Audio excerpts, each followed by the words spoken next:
This is Luss Vineyard. It's named after the soil, which is this, really. Is that good stuff, Shotgun? He's got a good nose for dirt, and he. It's Luss, L-O-E-S-S, and it's this, super deep here. I've trenched about 12 feet deep. Oh, there my old man shows up on a bottle, sucking on a bottle of wine. Love it. Figures.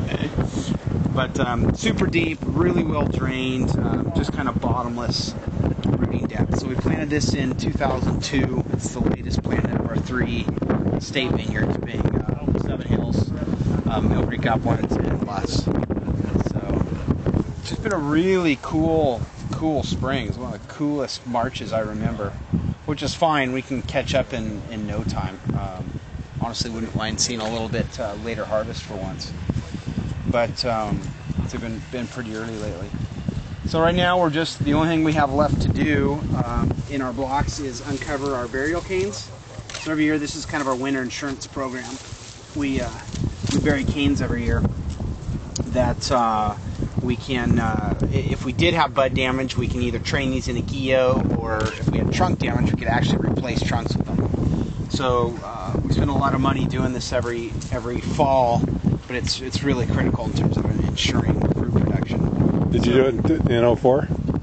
In 04, yeah, we've been doing it since, probably 99 or so, at our upland vineyard on kind of a trial basis. And of course, since 96, we haven't had any real need for it at all. And so 04 is the first time we needed to try it.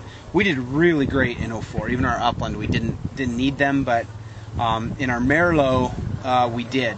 And we had about a ton 1.5 on our normal cordons and buds, and we used the burial canes to bring us almost to normal yields. So after that, we were really convinced it's the way to go, and it's really it's warm enough now. Even the ladybugs are coming out. So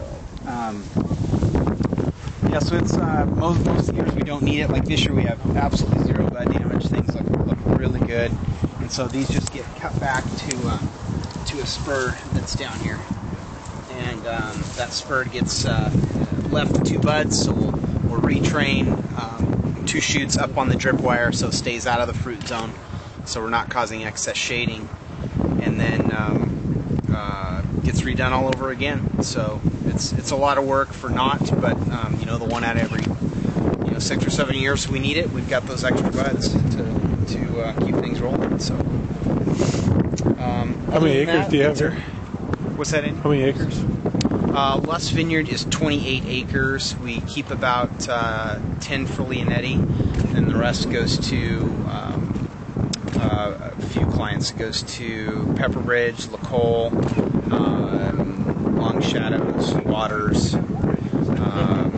Leonetti Cellar, a few guys. So it's kind of fun. We're able to cherry pick some stuff for ourselves.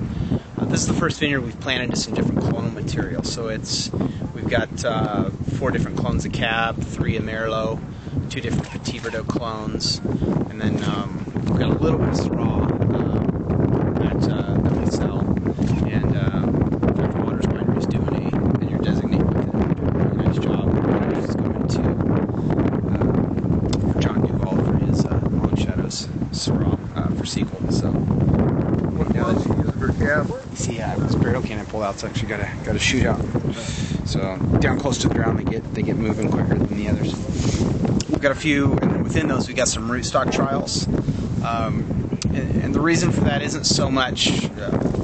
I believe that own roots is really a key quality component for Washington.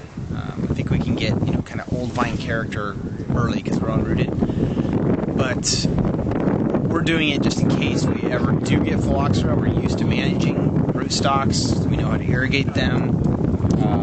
Our burial system is totally different when you're on rootstocks because you've got to have the graft union above ground so your sign doesn't root. But how we manage protecting that graft union, so much like this, we're just keeping the spur above ground with berry, so we don't ever, if we had a real devastating freeze, we wouldn't lose that. And so far it's working really good, and the wine's great. totally different irrigation. We decided to go kind of severe, like on our cab. It's on Riparian Gloire, which is a drought intolerant rootstock, and for the first few years we just kind of put the screws to it and managed it irrigation wise like our own rooted stuff, and it wants to crash for sure. It's not nearly as tough as the unrooted stuff. So but that's kind of what we want to do, is learn, okay, how much different is it irrigation scheme wise, and that's been a really good exercise.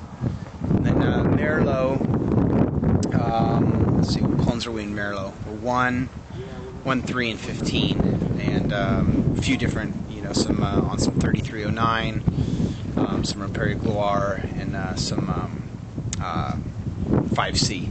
Just learning those, and those kind of, we've got all the same clone across one rootstock, kind of making the wine separate to see the rootstock differences. So it's really fun experiment. So very enjoyable. Are there many people experimenting with rootstock?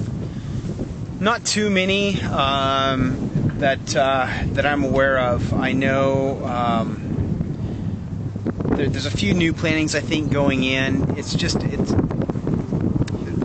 really, honestly, not a lot of necessity for it because we don't have phylloxera yet, and Lord willing we won't anytime soon. The vast majority of my acreage I'm still planting unrooted, despite the risk, just because the way our vineyards are so separate, they're very isolated. So if someone's ever stupid enough to bring in phylloxera, it's not likely to just spread across the valley like it did in Napa in the late 80s, when they realized that XR1 wasn't as good against it as they thought. So the cost is a lot higher. The management's a lot more difficult in terms of planting and winter management. So right now we're planting, and most people are still planting most everything on unrooted. I think the quality advantages are still pretty high. So that's what we're doing. What's the natural rainfall here? We're about 18 inches right here at the winery, whereas 7 Hills on the south end of the valley, we get about 7 to 9 there, and the wind's always blowing there, so it's effectively maybe 4 or 5. We're about 18 here, and then our Mill Creek upland is about 22. You don't have to augment irrigation much with 18, do you? We still do. At this site, we typically have to start irrigating late July. Just for the hot season. Yeah, exactly. And last few years, pretty much quits raining into May. We see the end of any systems, and we're on our own from that point forward. So, we go all into May, June, usually into late July before we have to start supplementing.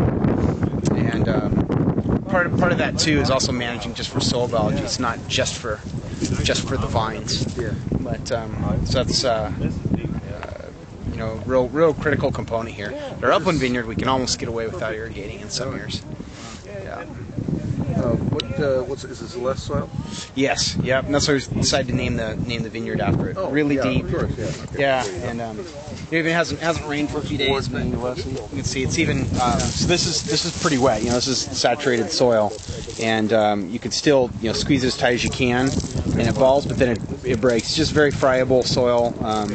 We're about 16% clay here, about 18% in upland, about 11 at 7 Hills, and you get kind of corresponding power and density with the wines. The higher the clay, which kind of matches the rainfall area, you get a little more power in the wines, bigger density, and the lighter soils tend to be a lot more fruit-driven, higher tone nose. So it's pretty fun how that matches. They're totally, they're all silt loams, wind blown. They're all technically lush. They're all wind deposited, but those 3 sites. But the color differences are pretty